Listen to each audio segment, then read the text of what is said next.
Falsafah bukanlah perkataan yang asing bagi masyarakat kita. Namun, adakah anda tahu apakah itu falsafah? Perkataan falsafah berasal daripada dua perkataan Greek kuno, iaitu filosofia. Philos membawa maksud cinta, manakala sophia bermaksud kebijaksanaan, yang akhirnya membawa makna cintakan kebijaksanaan. Definisi falsafah secara amnya merujuk perkajian umum yang merujuk kepada asas mengenai hakikat, sesuatu realiti, kewujudan atau kejadian, ilmu pengetahuan, nilai, akal minda dan juga bahasa. Secara umumnya, falsafah ialah satu bentuk ilmu bagi mendapatkan kebenaran yang umum dan juga asas.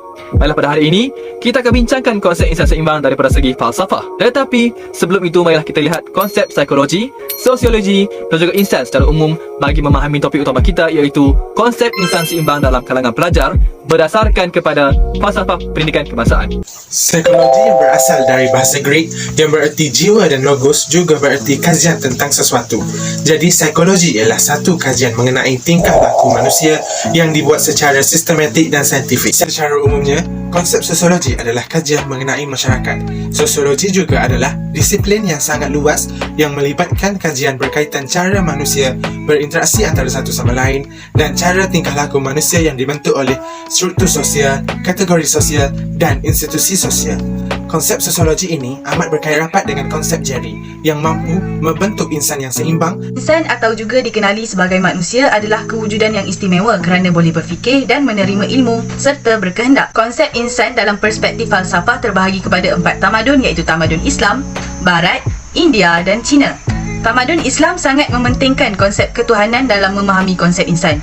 Hal ini demikian kerana hubungan manusia dengan Tuhan dan manusia dengan alam tidak dapat dileraikan. Seterusnya, menurut Aristotle dalam tamadun Barat, ciri dan sifat utama manusia ialah pemikiran rasional yang membezakan manusia dengan kewujudan lain.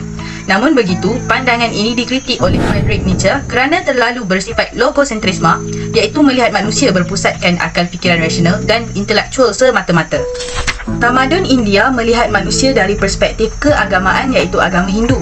Manusia dianggap mempunyai roh, iaitu Atman, yang merupakan percikan dari Brahman, dianggap sebagai alam ketuhanan. Akhir sekali, tamadun Cina terbahagi kepada 3 ajaran, iaitu Buddhism, Confucianism dan Taoism. Agama Buddha menyatakan bahawa konsep diri ini tidak wujud, manakala pahaman Confucianism menekankan prinsip etika yang harus diikuti untuk mencapai kebahagiaan hidup, seperti berbakti kepada ibu bapa. Dalam pahaman Taoism, terdapat konsep Wu Wei, iaitu bertindak mengikut aliran atau fitrah alamiah. Proses pembelajaran tidak akan berkesan sekiranya kesihatan tubuh badan seseorang kurang memuaskan. Hal ini dikatakan demikian kerana keupayaan untuk mengaplikasikan pengetahuan, kemahiran dan nilai dalam membuat penakulan dan refleksi bagi menyelesaikan masalah, membuat keputusan, berinovasi dan berupaya mencipta sesuatu akan terganggu. FPK telah menyepadukan pendidikan jasmani dalam bidang kurikulum. Sehubungan dengan ini, kurikulum pendidikan juga mengambil kira aspek perubahan ini agar pembangunan insan seiring dengan perkembangan zaman. Penempuan terhadap pembangunan insan ini amatlah bertepatan dengan konsep pendidikan bersepadu yang terdapat dalam FPK. Namun begitu, terdapat beberapa cabaran yang perlu ditempuhi oleh modal insan kini dalam usaha meningkatkan kualiti fizikal mereka disebabkan oleh perkembangan pandemik COVID-19 yang tiada berpenghujung. Oleh hal yang demikian, pihak universiti awam dan swasta perlulah memikirkan kaedah pelaksanaan aktiviti kurikulum yang berkesan dalam menepani cabaran alah 21 ini. Bagi pembangunan kerohanian dan emosi, Tajul Arifin Nordin 1993 menyatakan bahawa bangsa yang kuat serta mulia tidak hanya bergantung kepada kekuatan fizikal dan bercorak kebendaan dan teknologi. Dengan ini dapatlah difahami bahawa manusia yang berjaya bukan sahaja cemerlang pada sesuatu aspek sahaja, malahan istilah berjaya sebenar diukur pada kualiti rohaninya. Oleh itu, falsafah pendidikan kebangsaan menekankan pembangunan rohani dan emosi secara seimbang dengan menerapkan nilai-nilai murni merentasi kurikulum. Namun demikian, terdapat segelintir pelajar masa kini yang tidak mempunyai rohani dan emosi yang seimbang disebabkan kurang penghayatan agama dalam diri mereka. Sebagai contoh, 2 pelajar sekolah menengah menconteng belakang baju sekolah dengan perkataan kesat.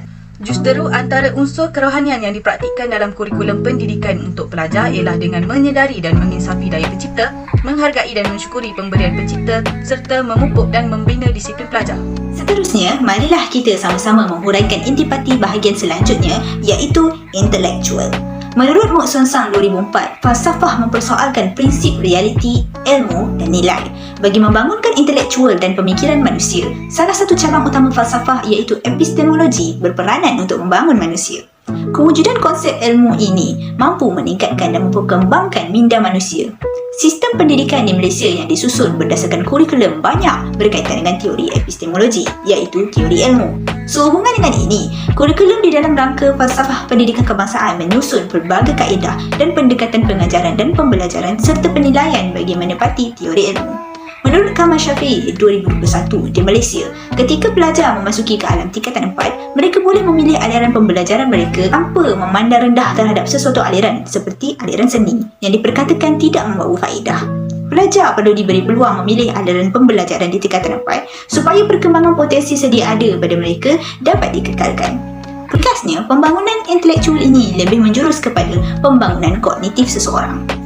Terdapat 3 cabaran dalam membentuk insan seimbang, iaitu yang pertama, kurikulum pendidikan. Kurikulum pendidikan di Malaysia agak terlampau kerana hanya mengetengahkan akademik dan hanya sekadar menumpukan kepada ketinggian intelek semata-mata untuk mengukur kejayaan seseorang. Walaupun akademik ini penting, tetapi pembangunan insan akan terbantut jika hanya menumpukan kepada aspek akademik sahaja. Cabaran kedua ialah sikap pendidik, di mana pendidik hanya memberi perhatian kepada pelajar yang mendapat keputusan cemerlang. Sepatutnya, pendidik perlulah bersikap adil dan saksama terhadap semua pelajar. Cabaran ketiga ialah teknologi maklumat dan komunikasi yang semakin canggih. Penggunaan teknologi yang tidak terkawal dapat memberi implikasi negatif kepada kehidupan masyarakat. Selesai sudah rakaman vlog kita dalam mengupas topik pilihan, iaitu konsep insan seimbang dalam kalangan pelajar berdasarkan falsafah pendidikan kebangsaan. Memang tidak dapat disangka lagi remaja merupakan modal insan yang menjadi harapan bangsa dan negara, dan modal insan yang seimbang memberikan banyak kelebihan kepada sesebuah negara dan masyarakatnya.